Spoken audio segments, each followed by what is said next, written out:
कलयुगी बेटे ने अपने ही माता पिता को घर से बेघर कर दिया। सारा रुपया बैंक अकाउंट से निकालकर कर्जदार बना दिया।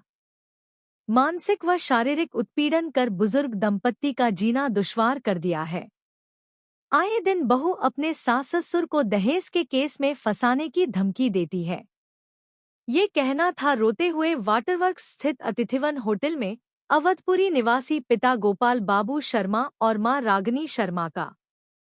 रागनी शर्मा का कहना है कि उनके पति गोपाल बाबू शर्मा प्रताप नगर स्थित डाकखाना में सरकारी कर्मचारी है।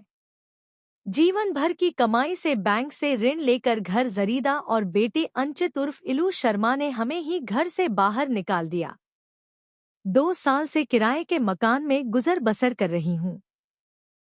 पति काफी बीमार रखते हैं और आए दिन मारपीट से उनकी हालत दयनीय हो गई है।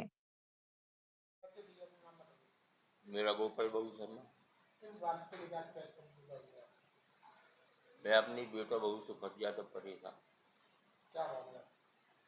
मामला यही है कि वो कहता है कि मकान मेरे नाम करो और सारा पैसा मुझे दो।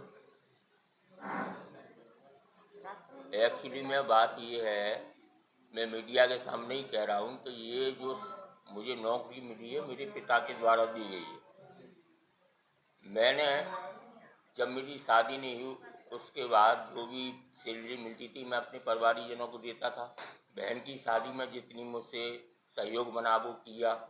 फिर छोटे भाई की शादी हुई उसमें जितना भी सहयोग हुआ वो मैंने किया।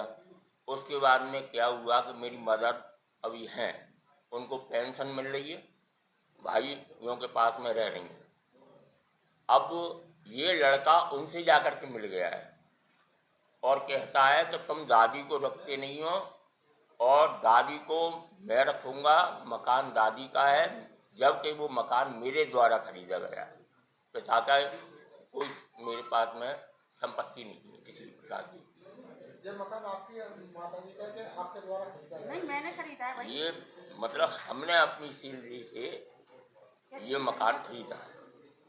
वो लड़का जो है उनकी आहट लेकर के और हमसे ये सारी मतलब नाटक करता है, जबकि उनको अच्छी खासी पेंशन मिल रही है, पेंशन ले रही है वो, और जितना भी सहयोग होता है वो हम करते हैं। लेकिन अब भाई हमारी अवस्था भी आप देखो, हम इतना अब सहयोग कहाँ से करें। रिटायरमेंट पे बैठे हुए, अपने दोनों बच्चों की भी शादियां की हैं मैंने, अपना मकान भी बनाया है। इतनी सैलरी हमें थोड़ी मिलती है।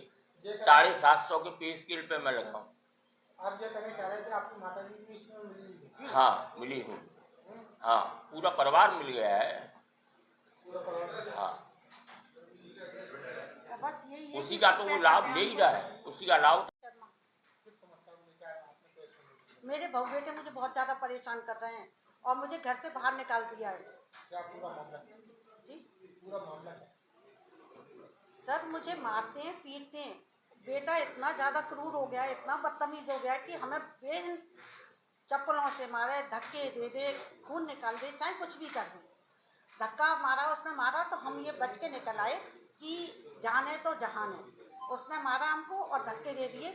कुछ सामान के साथ में, गैस सिलेंडर के साथ, कुछ पहनने के कपड़ों के साथ बाहर निकल जाती हूँ। उसके बाद मुझे वहाँ सामान लेने भी नहीं जाने देता है और बहुत ज़्यादा मार पिटाई, गाली गलौज इतनी करते हैं कि बस पूछो नहीं। और बहू कहती है कि ये तो भूल जाओ कि ये घर तुम्हारा है, मुझे ब्याह के लाए हो, तुम्हें घुसने नहीं दूंगी, इसको लेके रहूंगी। 22 में 8 जुलाई। लड़के और बहू तो एक हो गए हैं। हमको कमजोर समझ के वो दोनों अत्याचार कर रहे हैं, इतना भयंकर कि शायद शब्द नहीं कह पाएंगे। मेरे पास 2 बच्चे हैं, एक बेटा एक बेटी। बेटी की मैंने शादी कर दी है, उसको भी बहुत गाली देता है और ये कहता है कि तेरे बेटी दामाद को जान से मार दूंगा, ट्रक के नीचे कुचलवा दूंगा। और भांजी से भी यही कहता है, जो कि मैं प्रूफ कर सकती हूँ।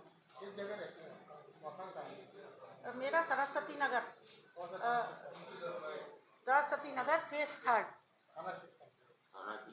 जगदीशपुरा थाने पे। मैंने बहुत बार अपनी एप्लीकेशन लगाई और दरोगा जी ने एक बार इसकी एनसीआर भी लगाई और उसको थोड़ा डांटा भी, क्योंकि मैंने उनको वो सुनाई थी।